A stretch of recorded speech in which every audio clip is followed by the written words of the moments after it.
पढ़ने के दो अप्रोच है। एक है प्रीस्टली अप्रोच, आप बहुत पढ़ते हैं, आपको आता कुछ नहीं, पढ़े जा रहे हैं, पढ़ते बहुत है, बहुत पढ़ते हैं। अगर तैयारी 25 दिन में हो रही है और रिवीजन 25 दिन में हो रहा है, तो तुम फिर 3-4 हजार साल बाद दो एग्जाम। तो रिवीजन का टाइम नहीं मिल रहा है। रिवीजन मतलब सिर्फ तथ्यों को देखना, और जिस दिन तुम जो पढ़ रहे हो, मतलब एक तरफ तुम आगे पढ़ रहे हो और दूसरी तरफ यहां पिक्चर बन रही है, उसके बाद तुम्हारा कोई कंपटीशन रुक ही नहीं सकता। बस यही पैरामीटर है।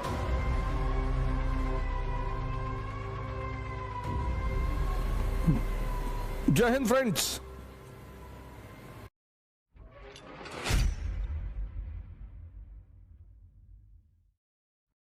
जैसे अभी आप ह्यूमैनिटीज के सब्जेक्ट उठाएंगे, मॉडर्न इंडिया उठाएंगे, एक पढ़ने का तरीका है पुरोहितों की तरह, प्रीस्ट, उसको बोलते हैं प्रीस्टली अप्रोच।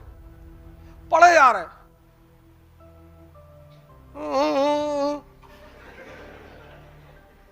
पढ़े जा रहे, पढ़े जा रहे, एक दिन में 70 पेज, 80, 150, 300 मर गए।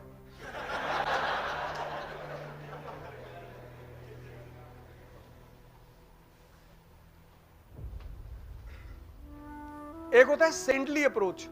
पढ़ने के दो अप्रोच है। एक है प्रीस्टली अप्रोच, आप बहुत पढ़ते हैं, आपको आता कुछ नहीं। अब मैंने कहा ना, दो अप्रोच है पढ़ने के। एक प्रीस्टली अप्रोच, पढ़ते बहुत हैं, बहुत पढ़ते हैं,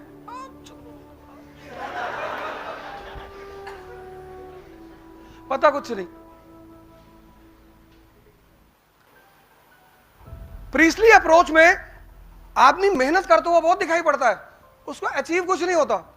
सेंटली अप्रोच में वो हो सकता है मेहनत कम करे, उसकी अचीवमेंट ज्यादा होती है। ये सेंटली अप्रोच है क्या?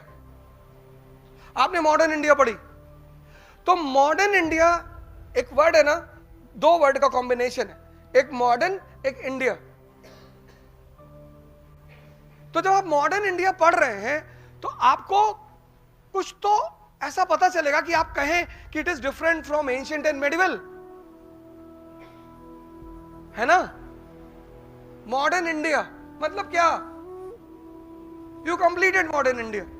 तो when you completed modern India, there should be certain things which should be very much clear to you.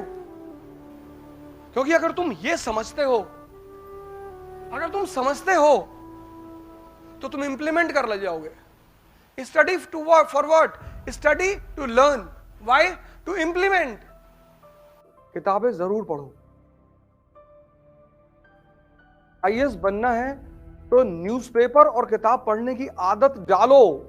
YouTube के लेक्चर्स बहुत कम सुनो, मैंने कहा नहीं सुनो, बड़े अच्छे अच्छे लेक्चर्स पढ़े हुए हैं, बड़े अच्छे अच्छे टीचरों के पढ़े हुए हैं, तो सुनो, लेकिन किताबों को पढ़ने की आदत डालो। Because when you read the book, you have to connect the lines and create the story. तो तुम्हारा दिमाग जिंदा होगा। जब तुम किताब पढ़ोगे ना, तो तुम्हें सोचना पड़ेगा। तुम सीरीज देखते हो, तुमको मजा आता है क्योंकि तुमको उसमें सोचना नहीं पड़ता, कहानी अपने आप सामने खुलती चली आती है। इसीलिए गांव के लोग आज भी सिनेमा को देखना बहुत बुरा मानते हैं। 80 में तो खैर मानते ही थे, 90 में तो खैर मानते ही थे। आपने घर में जो आपके एल्डर है, पिताजी, उनसे पूछिए कि वो कैसे पिक्चर देखने, मूवी देखने जाते रहे होंगे। और किसी भी तरीके से मूवी हॉल में घुसोगे तो इंफॉर्मेशन घर पहुंच जाती थी।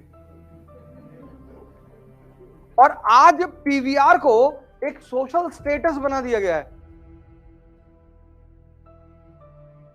क्योंकि मां बाप को पता था कि अगर तुम मूवी देखोगे ना, तो तुम्हारी जो कनेक्ट करके सोचने की क्षमता है वो खत्म हो जाएगी।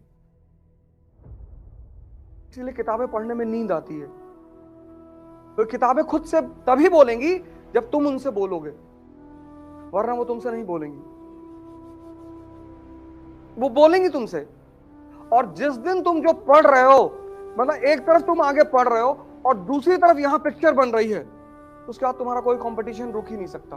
बस यही पैरामीटर है कि जिस लाइन को तुम पढ़ रहे हो, चाहे वो हिस्ट्री हो, ज्योग्राफी हो, पॉलिटी, इकोनॉमी, कुछ भी, मतलब तुम लाइन यहां पढ़ रहे हो और यहां उसकी पिक्चर बन रही है, बस समझ लो तुम्हारा सिलेक्शन होने वाला है। क्योंकि पिक्चर बन रही का मतलब यह है कि डाइजेशन इज गोइंग ऑन। हजम हो रहा है। किताबें लो और सरल किताबें लो। पहली किताब ले लो NCERT, old NCERT, class 12th, Vipin Chandra. Modern India, class 12th by Vipin Chandra. Old NCERT, old, बहुत प्यारी किताब है, बहुत अच्छी किताब। मतलब एक बहुत ही छोटे लेवल पे, क्लास 12th के लेवल के बच्चे के लेवल पे तुम्हें पूरी कहानी सुनाएगी।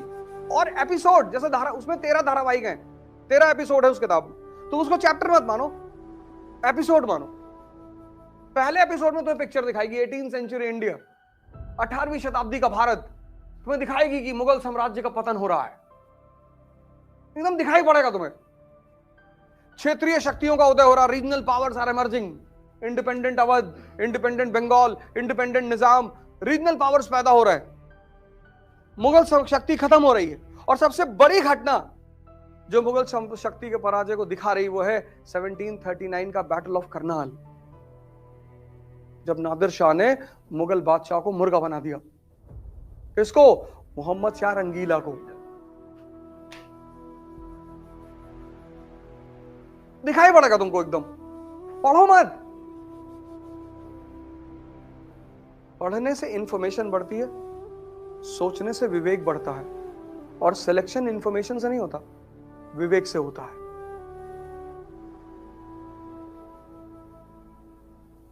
आज के दौर में लोगों के पास इंफॉर्मेशन बहुत है पर सोचा ही नहीं,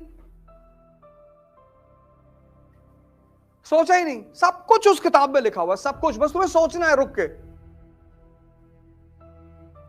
इसीलिए भारत के आध्यात्मिक इतिहास में कुछ पक्षियों का, कुछ फूलों का बड़ा महत्व है। जैसे भारत के आध्यात्मिक इतिहास में तोते का बड़ा महत्व है। पता है क्यों? क्योंकि तोता रामायण याद कर सकता है, समझ नहीं सकता, और बिना समझे कोई अर्हत नहीं होगा।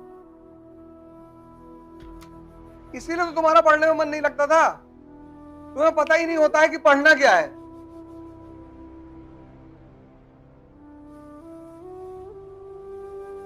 तुम किताब पे किताब खरीदते, हर जिससे मिलते हो उससे कहते हो भैया कौन सी किताब खरीदो।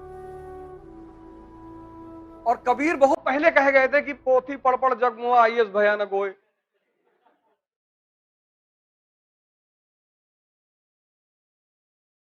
वो आईएएस के बेसिकली उन्होंने आईएएस के लिए ही कहा, बाद में लोगों ने प्रेम जोड़ दिया उसमें।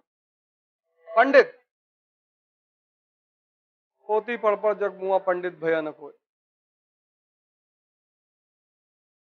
पढ़ना मतलब दिमाग को जिंदा करना, और जिंदा दिमाग कुछ भी कर सकता है।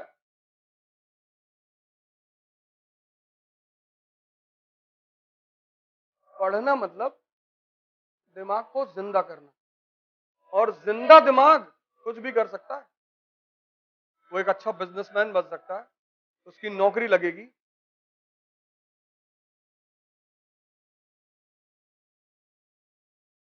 ये बात आज से पहले कभी सोची थी?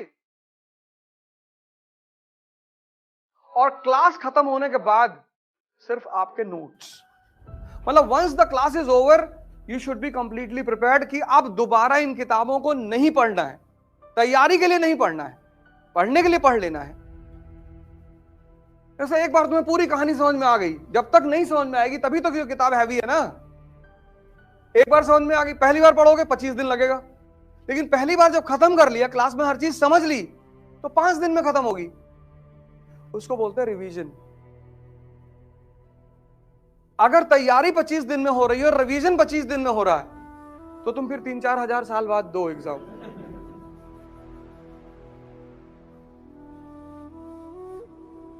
तो रिवीजन का टाइम नहीं मिल रहा है। रिवीजन मतलब सिर्फ तथ्यों को देखना। कॉन्सेप्ट कैसे भूलोगे यार? कॉन्सेप्ट भूल ही नहीं सकते। कॉन्सेप्ट भूलने का तरीका ही नहीं। साइकिलिंग सीख लिया, अब नहीं भूल सकते।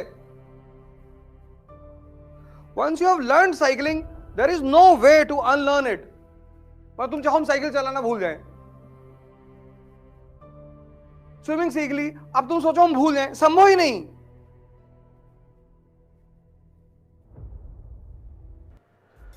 जय हिंद।